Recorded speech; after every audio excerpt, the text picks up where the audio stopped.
What's up, everyone? Welcome back to the channel. I'm pretty excited today to bring you some coverage on a new event that's rolling in. 2 weeks for a limited time character, brand new. Who is she? We're gonna find out. But there's also a bunch more events coming along with it. But yeah, let's go ahead and dive right in. I wanna be immortal, like a god in the sky. I wanna be a silk flower. Alright, right on the main screen, we're presented by the new evolved character, Hecate. Not seen before, to my understanding, so this banner is going to be marked with the debut tag and limited as well. Just remember again that if you're on newer servers and you're hitting some threshold marks, such as 30-day sign-ons,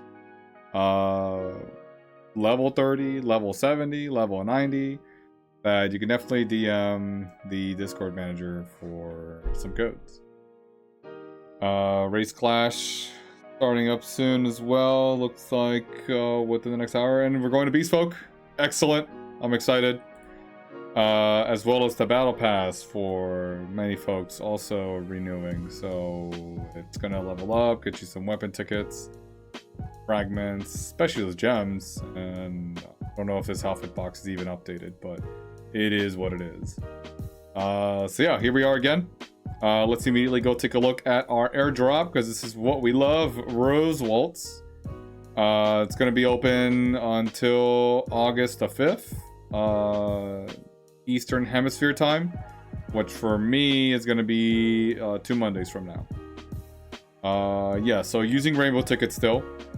Everyone who was interested in Sapphire may have pulled your Sapphire copies. Hecate is going to be here for 2 weeks. Gives you a chance to rebuild some resources and find out if you really want to pull her. We'll cover some of her abilities towards the end of the video, so definitely stay tuned for that. Definitely want to go over the event so folks know what to expect, what to look forward to, how some of these things might work. So if you've been saving your rainbow tickets, this may be worth it to pull. I would like to do a little bit more of an analysis on this character, so look forward to a future video on that. And yeah, so Hecate from the Evolved faction. It's a little awkward with the placement, I feel, having just had Sapphire last week. Sapphire being a DPS character that's very worth it to have on your team if you're focused on Evolved. Hecate here being a little bit more open and available to teams to use, but more focused on control. So we'll look into her details here later on. Her weapon, also available here, the Solar Storm. Going to be available for your blue weapon tickets. Normally, do want to point this out, these blue weapon tickets are what you want to be holding on to for your Saint or Dark characters. Going through the entire saved resource stash that you've got going on is not recommended, because it is 60 tickets to get weapons from the Saint or Dark banner. So definitely use these as a last resort, in my opinion, for your weapons you want. If you have weapon vouchers, these are the red ones, you definitely want to consider one of those. You might have to use some of these blue tickets to get the first copy so you can start farming with your vouchers, but just understand that when the next Darken or Saint event rolls around, you want to have a stash of these, so try to gauge spending them just so that you're not missing out on the weapons once you get around to your Dark character. But yeah, we'll go into the weapon details as well when we cover Hecate directly. And then from our fire support, new marks, including her specific thorn mark. This one we can cover right now. Looks like it decreases the damage taken from a target with the thorn seed, and increases damage boost, corrode, and deadly poison. The way that this reads to me, because of this comma, and normally when I'm reading skills like this, is that this will just appear to be a flat increase. But I need to double check that, because if this mark were to make sense, it would increase the damage, corrode damage, and poison damage against the target with the Thorn Seed by the 15%. which is fine. Hecate is all about the store and seed, so if your team is going to be running Hecate, you would want to have up to 3 of these marks on that team, specifically on your DPS character, or on a character that you want to protect with the damage decrease boost. So definitely consider that. And then, or if you're running Hecate on your team, our endurance mark, good for our tanks or just anyone that wants to be increasing their defense and stick around longer. Really good for that purpose. And then steel shield, which increases the amount granted by an HP shield, which keep this in your mind when we read Hecate. You're increasing the HP generated value by that 40%, which is great. For teams that are using HP shield characters such as Miranda or Hero and Yaru, you may want to consider this mark, but we'll get into that once we go over Hecate. So let's take a look at our events. Our event menu is going to show our Starlight. If you are pooling Hecate, then you're going to be able to get some free rewards here on the side, but also spend some tickets for more summoning, weapons, and then further below, usually it's more copies of the character, along with some girl wishes to increase the Starlight value on the Oath menu. So we'll go ahead and step out of there. I'll circle back to that one in a moment. Again, still on the topic of Hecate, you get to go through her trials, learn a little bit about her story, what her background's about, earn some fragments while you're at it. But don't forget, illusion trials are here as well. So 3 chapters that by completing them let you earn some additional gems and also copies of the character. But the gems are really what you want. If you're earning 1,000 per level, that's 3,000 gems, almost a 10 pool, as well as some fragments of the character, which that usually goes with the gem gift, which if you complete your trial and you also go through her lore on the illusion trial and spend gems, just by playing the game, you will earn 1 free copy of Hecate. So for you collectors out there that just want to complete the gallery, this is just 1 free method of earning a shard and also an extra gem for your resonance gear, just for participating in learning about Hecate. So good stuff there already. Mark deals also went up. I decided to pick up some with some of the leftover tickets that I had. So if you're looking to target your Thorn Rose mark, then you're going to have that available to you. Moving on, we've got our new outfit, interactive, right up in our attention and line of vision. Hecate's somewhat oath. I want to say oath, but it's a bridal outfit. I wouldn't necessarily say an oath because they have rings with them, but it's a bridal outfit. Really nice weapon.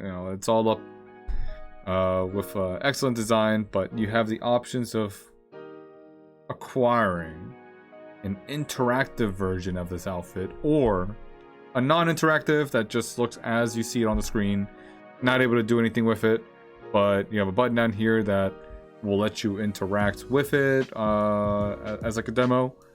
If you are to earn or acquire the interactive outfit, then pressing on the screen will cause the different functions as if you were to demo it right now. So all players, you're welcome to demo it during the next 2 weeks that this event is available, 13 days, 21 hours as of now. But once it's gone, it's gone.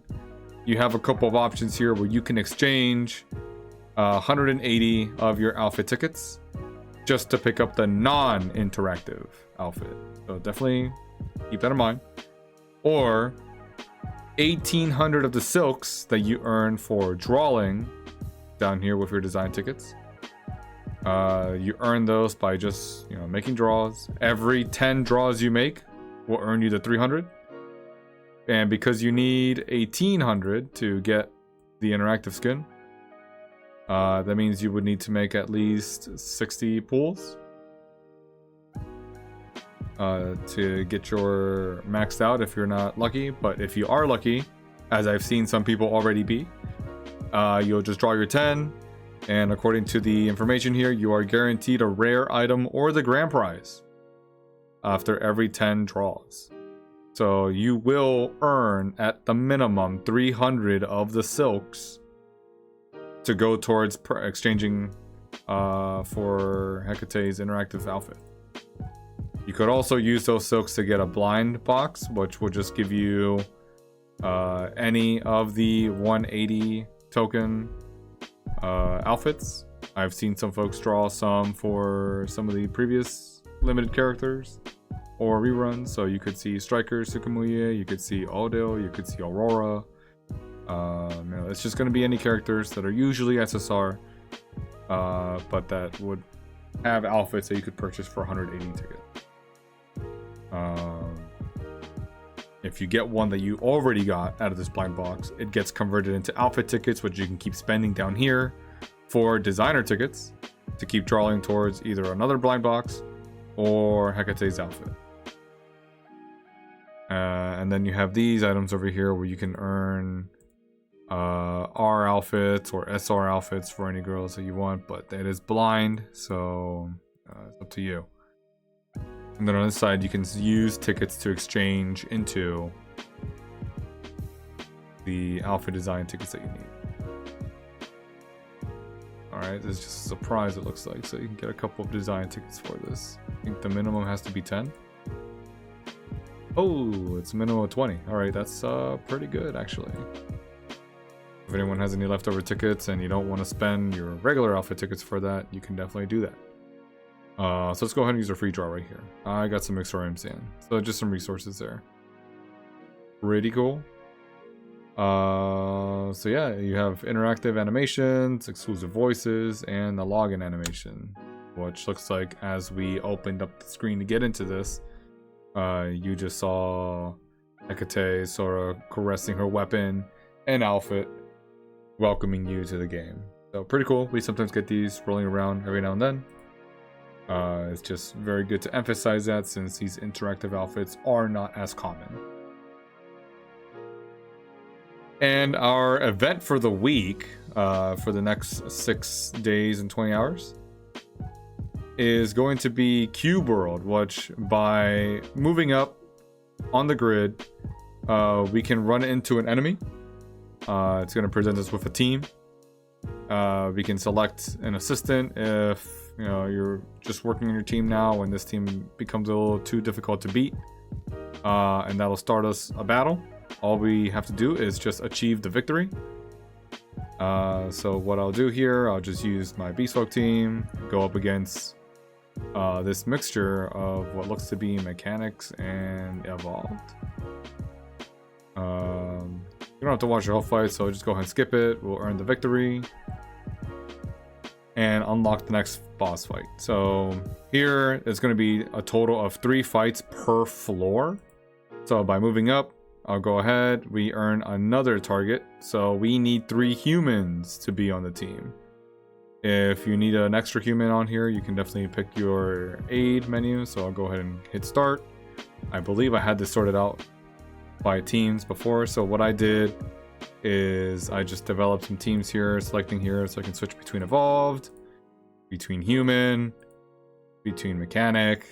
My 5th team was nobody because we only need the 4. It's only going to ask you for each of the 4 major races. So you can just pick the girls that you have, pick a girl from your aid, so anyone that you added with that extra little menu when we selected to go fighter, so you can get a free aid that'll drop her into your available girls that you can use for the fight. Switch over to our human team and just make sure that Chica is also on the roster, because if she is not, the start button will not open up for you. So I'll go ahead and add her, remove Clier. That unlocks our start button. We'll go ahead and fight. We don't have to watch the battles, especially these early ones. And when you go up to the boxes, you will earn some rewards. So there's some weapon tickets, there's some gold, and then just so I can demo the last one here, we need Louise now, which, if you don't have a Louise, go through here, navigate to the human, and pick Louise so that you have Louise joining your team. So she'll appear there, you'll hit start, Here you can see she's listed as support. So if this was my team of beast folk and I didn't have a Louise and it's telling me I need Louise in the team, I'll just drag her up here and she'll join the squad. But I already have a Louise, so I'll just go ahead and fight. Usually the third box on each of these floors in the cube world is something pretty rare. So here we're going to get some starlight materials, which is good for making your girls UR. Whenever this event comes around, usually means you're going to get a healthy amount of these resources, so that's really good. You'll also see some blue tickets around here. So now we're good to level up and go to the next floor. Fight the next enemy, which last one was like a mixture. This time, you know, it could be mechanic, evolved, or beast folk. Humans were last time, and that's what we'll end up fighting. So it's a good way to do some farming for these resources. Just know that this event is usually split into 2 different floors. So we will have the first 10 floors, I believe, unlocked out of the 20. Yeah, so the first 10 floors are unlocked for these 3 days. Then after 3 days countdown, the next 20 will unlock. So I think I can just go to floor 10 or 11. I guess not. Ah, here it is. All right, so floor 13. It'll have a sign once you get to the floor for when it will unlock, and you'll keep on rolling till you get to floor 20, where then you can select your rewards. So these are some very healthy rewards. Summoning tickets, affection materials, more summoning tickets. Yeah, you always want to take these pink marks. Always take the pink marks. Here you have a mix. You have your resources. Blue tickets are always just going to be helpful, especially if you're pulling for Hecate at the moment. If for some reason you're aiming for a character that's in the regular encounter banner, you can try this. But these blue tickets are always going to be best. Here is something interesting. Regular stamps or summoning tickets. And personally, I prefer the summoning tickets. This is a good one. You can get some UR Starlight materials or affection materials, which both are difficult to come by. I am already personally loaded up on these Exorbit materials a lot and would like to have some affection materials, so I am going to pick this box. These are interesting materials. So if you are already adding relics to your characters, exchanging the values or the stats on those would mean that you would want a couple of these so you can get a couple rerolls. Or if you're working on leveling up your equipment, you'll take some of the purple chips. But for now, I am trying to fix my relics. I would like to have these materials. For saving some of your materials, I want to say some of the stats on the relics you're flipping, you may want to switch to these, but you really can't go wrong between these two. I would probably say that these pink chips have a little bit more value towards leveling up your materials, so I'll keep that separate for now. Back again, probably split between these two now since we've now had 2 of these. These are just some blind boxes for an SR character, which you're going to need these 2 more than anything. So I will take some UR Starlight leveling materials. And on the last one, I'll probably take the purple chips again. Or it could be 8 rerolls. I already had some of these, so it's fine. And then these boxes will usually include some really cool Rubik's Cube grid frames for you. Or some additional reroll chalices here, or the protective glue for your stats. So you'll be able to build this, and after you clear floor 20, after 3 days from the event opening, you'll be able to claim all these rewards. So make sure you use your aids as you're fighting some of these characters. If you don't have the specific ones, you don't have to go out and open up a box with a character. Don't ask how I know. But you'll be able to go ahead and fight your character the way you want. So roll around. Pretty cool how Puff rides around Lappy. Okay. So now what we want to definitely cover. What is Hecate like? So in her evolved menu, Hecate will already appear. So if you want to preview her abilities, weakening, shield break, and entangle. Just giving you an overview here, since we don't actually have the character yet to actually see her in action. But she is control for the evolved. Basic attack, doing 50% of her attack to the entire front row of the enemy. Pretty alright. Her skill, though, as a control character, is what we're going to want to see. Dealing 110% of attack to all enemies. So a nice AoE attack range. Watch each enemy hit has a 40% chance to detonate a thorn seed and trigger a bloom effect, which affects them with the entangle for 1 character turn. There's also the included passive ability that's separate from the talents that will stack a thorn seed on them at the beginning of each turn. So you'll go ahead and start the turn. Invincible shield and the res control shield that Hero and Yoru provide completely are not worth it against this ability. So it just ignores that. Everyone would just get afflicted by a thorn seed, and if they get attacked by Hecate, there will be a 40% chance to detonate it, which means they get the abnormal status of thorn, triggering into entangle. So it prevents them from using skills. To me, this kind of sounds like a silence effect, but it's not exactly silence, because silence is a control level 2 skill. The res shield and the invincible shield protect against silence, but entangle is control 3. This supersedes the invincible shield and also supersedes the control res shields, meaning that this gets around that. You'll see like a purple X around your character as they're entangled, and they cannot use anything except basic attacks.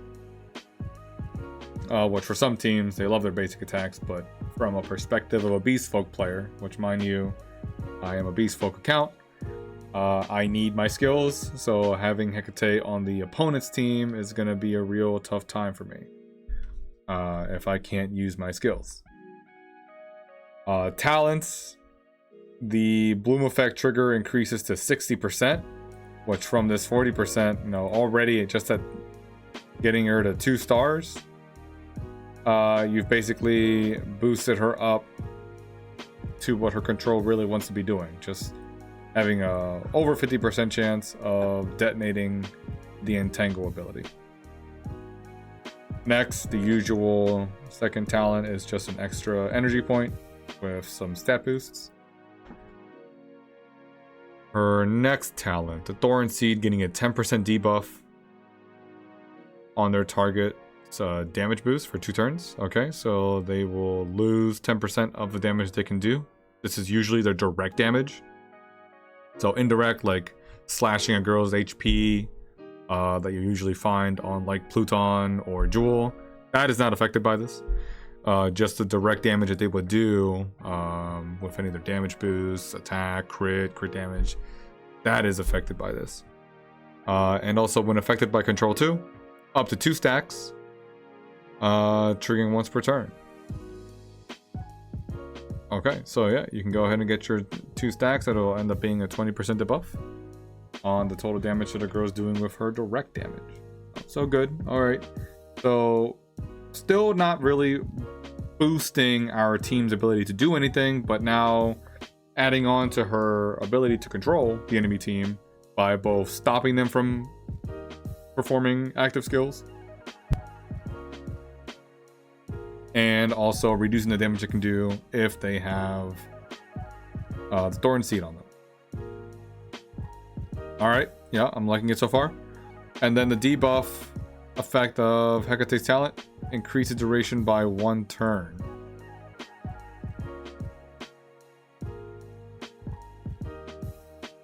Oh, okay. So now this starts stacking up pretty significantly if for 2 turns now they are sitting with a debuff of not being able to perform not being able to perform their active skills, but also having the thorn on them that's not detonated, causing them to do less damage now for an extra turn. So I like that a lot. And it was protecting your team. Again, I haven't really seen anything on her that extends her longevity on the field. But also it's just really controlling the enemy team. So you're probably going to want her in the first position so she can go ahead and try to detonate the thorn seeds that she puts up automatically once she's a 2-star character, so that she has an over 50% chance of just controlling the enemy team. Her weapon increases the chance after performing a basic attack to randomly apply control 1. So these are your basic paralyze and silence abilities, which silence stops active skills, paralyze stops basic attacks. Alright, for 1 turn. This is not affected by the extension of the other ones. This is not a talent. This is a weapon trait. After performing the basic attack, increase the chance to apply a random control 1 to 50%. And still after performing a basic attack, increase the chance to apply random control 1. And reduce their energy. So, alright. Evolved. Love to reduce the energy of enemy girls. So this is another way of doing that. Just by 1 though. It's a basic attack, so the basic attack, as we saw earlier, only affects the front row. It's all right. Stacked up with on an evolved team, you know, everyone is reducing EP some way. It all stacks up and builds into something, so that's good. You're not losing any momentum or stealing tempo from your opponent by rotating Hecate into your team.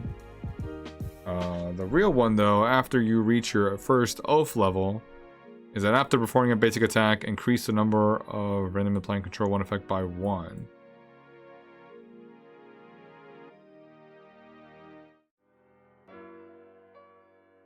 Alright. Which is still just that paralyze and silence. So personally here, I'm not feeling too hot about having her weapon as a mandatory. Especially like you're on a mechanic or a beast folk team using Hecate and you're able to give her energy, she's never going to do a basic attack. All these extra things are nice, but if I have a character with a random weapon, let's see, I have Sapphire here. If I give her this level 7 or better, it's a level 11 pacificator, you know, it's going to give me some basic boosts, but I can go ahead and equip the metal that I want and all the relics that I can use without needing to draw for the weapon. You know, I at least want 1 copy for Hecate, but it just depends on your team. An evolved team definitely will benefit from having the Crimson Aria weapon, but on some teams it may not work out. So, you know, you want these extra things, the extra damage reduction, the HP boost, the hit rate, which, by the way, for any control characters, they have to hit their target for the control to have a chance to hit. So you won't detonate any blooms if Hecate does not hit her character or her enemy target. So she has an AoE attack. So one of the main stats that you will want to build on her is hit rate. Try to get it to 200. If you're playing PvP, then you can try to aim for more, but 100 to 200 is where you want to be. The weapon even is giving that, so that's all right. And then oath skills, which are not shown here. We have to go into our actual menu. So here we are, oath. Increase her affection to start getting it. Our first one here is going to increase the number of our randomly applying the control 1 effect by 1. So we read that when we went over the weapon. Attack boosts for the second, increasing the chance to trigger the bloom effect to 60%. Yep. And break its HP and control resistance shields. That's what we want. Yeah, this one right here. For most PvE modes, such as the Infinite Maze, or even Abyss, or some specific levels that just have characters that spam HP shields, or are immune to being control resistant, she just has the ability to break a shield, and there's no percent here, so this 60% is for triggering the bloom explosion, comma, apply entangle, and break its HP shields. I'm reading this as 100%, but if this 60% carries across, because that's the commas when the seed blooms. So when you have the chance to blow up that seed with the 60% chance, it will crack the HP shield and control by shield. So it's a 100% chance that if your seed blows, you're losing your shields. But it is a 60% to crack that seed. So I'm going to list it as a 60%. Just to completely strip them of all their shields. And remember, this is triggering across the entire enemy team. So usually you're going to nail 3 to 4 girls at a time. Just remove their shields and let the rest of your team, especially on a beast folk team, hit with direct damage on those girls that are not exposed with no HP shields. And if you have more control girls in the team, hit them with the control 2, control 3, with a much better time. Wow, alright, I am now very tempted to try to add this girl to my team with the 2nd level. But what else can we get from the 3rd Oath Star by maxing this girl out? Limit breaking her damage reduction, as well as the debuff skill. So here we are, reducing the damage done by the girls affected with the Thorn Seeds by 10%, stacking 2 or 3 turns if you extend her talents. And targets with the Entangle will gain a 10% debuff, their damage boost, over 2 turns. Okay. This targets the Thorn Seed, and this is also, so this will extend, so once they're entangled, that basic attack that they're going to be able to do, can no longer do active skills, will also have a 10% damage boost. So just having the Thorn Seed and then being entangled, this is great. Alright, so yeah, you're really reducing their damage. So far, what we've seen, if you want to really lean heavily into her damage reduction, you'll want to max her out to her limit break. But at this 2nd one, this is what we really want. Her ability to just crack shields. Oh yeah, that's going to be good for most PvE modes.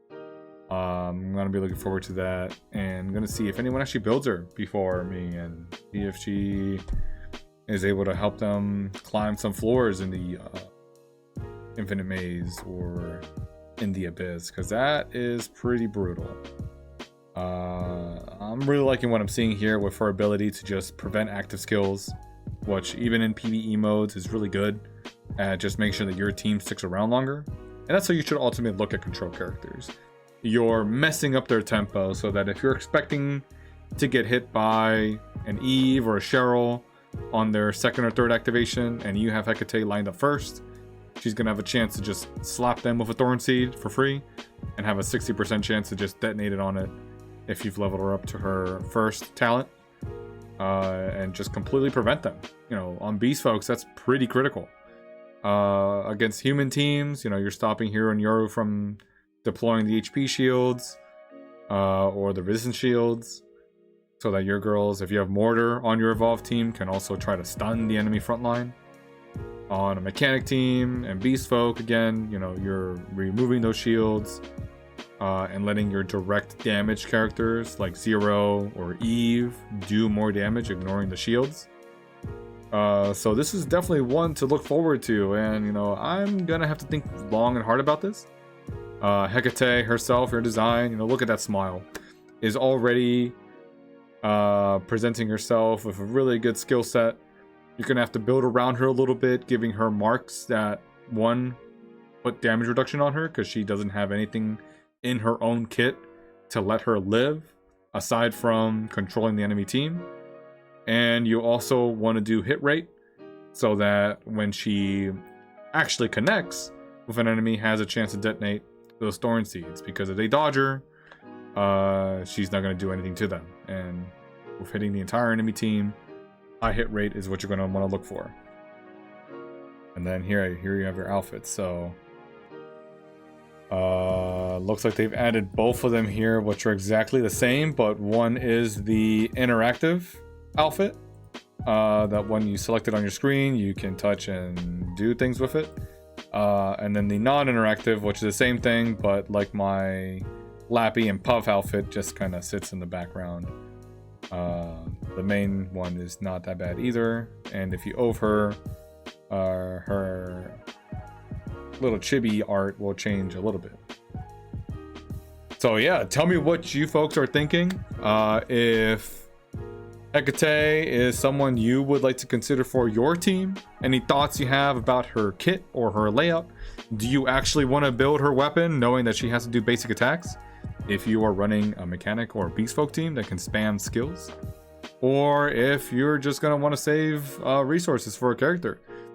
Something that I can usually recommend if you're on the fence about pulling for a character is, you know, maybe wait till the last couple of days so you can see what the announcement might be for the next one. But if you're all in because you're evolved and you love Hecate and you love what you're seeing here, then no one's gonna stop you. You'll want to consider her at the very least for her 5-star to extend the damage reduction, have her ability to detonate the seeds at a 60%, and target her second oath level for sure to also just crack those shields and let your team just connect more easily, especially if you are especially if you're a beast folk and also mechanic. Beast folk love the direct damage.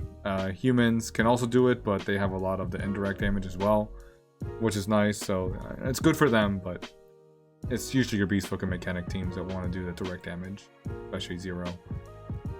So yeah, let me know what you think. I'm pretty excited about this one. The event's going to be good for stacking resources. What we have presented to us with the cube world and also the outfit tokens. Otherwise, it's a business as usual. There is no joint exercise this week. And also, if you're doing your clashes and you're in the cluster with me, we're going to have Beast Folk coming up, so that's going to be really fun. Look forward to maybe seeing some draws, because I'm going to be on the fence here. I'm really on the edge for pulling Hecate, so I'm excited.